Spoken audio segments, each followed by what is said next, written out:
जी दोस्तों, आज मैं आपको मोहब्बत का एक सच्चा वाकया सुनाने जा रहा हूँ। उम्मीद है ये आप सबको पसंद आएगा। ये मेरी अपनी ज़ाती मोहब्बत की कहानी है। और अब ज़्यादा वक्त ज़ाय किए बगैर मैं सीधा असल बात पर आता हूँ। ये बात तब की है जब मैं तकरीबन 18 साल का था। हमारे घर वालों ने घर के काम के लिए एक नई मुलाजमा रखी। इसका नाम आयशा था। वो पंजाबी लगती थी। बहुत हुसैन थी। रंग दूध की तरह साफ था। बात करने का लहजा नर्म था। और वो सेहतमंद भी थी। वो हर रोज़ सुबह 5 बजे उठकर वर्जिश और योगा करती थी। इसकी उम्र भी तकरीबन 18 साल थी।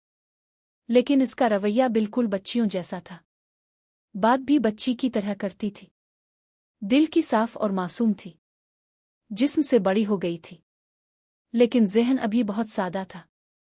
दुनिया की अच्छाई बुराई का इसे ज़्यादा इल्म नहीं था। दोस्तों, मेरे उम्मी अबू दोनों डॉक्टर हैं। इसलिए अक्सर घर से बाहर काम में मसरूफ़ रहते हैं। इस वजह से मैं अक्सर घर पर अकेला होता था। इसीलिए अबू ने आयशा को घर के काम के लिए रखा था। आहिस्ता आहिस्ता हम दोनों एक दूसरे को समझने लगे। बातें बढ़ने लगे। और उससे मुझे सुकून मिलता था। मैं पहले से ही थोड़ा शर्मीला था। तो शुरू में सिर्फ इसे देखता रहता। लेकिन दोस्तों, दिल का क्या है, वो किसी की नहीं सुनता। धीरे धीरे मुझे इससे लगाव हो गया।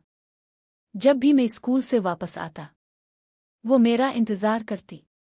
कपड़े बदलने में मदद करती। और काम निपटा देती। फ्रेश होने के बाद पूछती खाना खाओगे? और खाना भी बना देती। कभी अगर मैं तेज़ लहजे में बात कर देता, तो हमारी छोटी सी लड़ाई हो जाती। वो माँ की तरह डांट भी देती। फिर इससे बुरा लगता। और फौरन मनाने आ जाती। इसका अंदाज़ बहुत सादा और मासूम था। लड़का लड़की का फ़र्क भी इसे ठीक से समझ नहीं था। अक्सर अनजाने में हमारी नोक झोंक हो जाती। कुछ दिनों में हम और करीब हो गए। बहस करते कभी कभी अनजाने में जिस्म भी टकरा जाता। फिर गर्मी का मौसम आ गया। दोस्तों, आयशा को लाल बेग से बहुत डर लगता था। ये मुझे पहले से पता था। एक दिन मजाक मैंने एक मरा हुआ लाल बेग लिया। और उसके पीछे भागा। वो डर कर कोने में छप गई। इस बहाने मुझे इसके करीब जाने का मौका मिल गया। इस छोटी सी शरारत ने मेरी हिम्मत बढ़ा दी। कच्चे महीने गुजर गए। 25 का हो गया। और आयशा 18 की। हमारी जिस्म और सोच दोनों बदल रहे थे। अब वो मुलाजमा कम और दोस्त ज्यादा लगती थी। गैर वालों की इज्जत भी करती थी। मैंने दिल में सोच लिया था कि मैं इसे खुश रखूंगा। और उसकी हर ख्वाहिश पूरी करूंगा। फिर एक दिन उम्मी अबू शहर से बाहर गए हुए थे। गैर में हम दोनों अकेले थे। वो अपने काम में लगी थी। और मैं अपने कॉलेज का काम कर रहा था। मैंने कहा, मेरे बेड के नीचे काफी गिर गई है। साफ कर दो। वो फौरन साफ करने आ गई।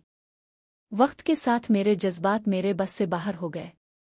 और मुझे लगा अब और इंतजार नहीं हो सकता। हम दोनों ने एक दूसरे से बात की। दिल की बातें की।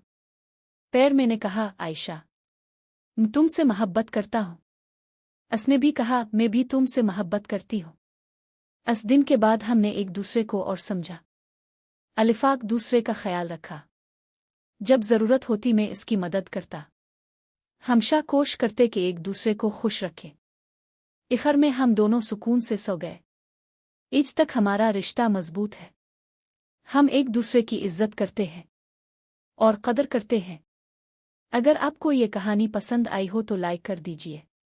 और ऐसी मज़ीद मोहब्बत की कहानियाँ सुनने के लिए चैनल को सब्सक्राइब कर लीजिए।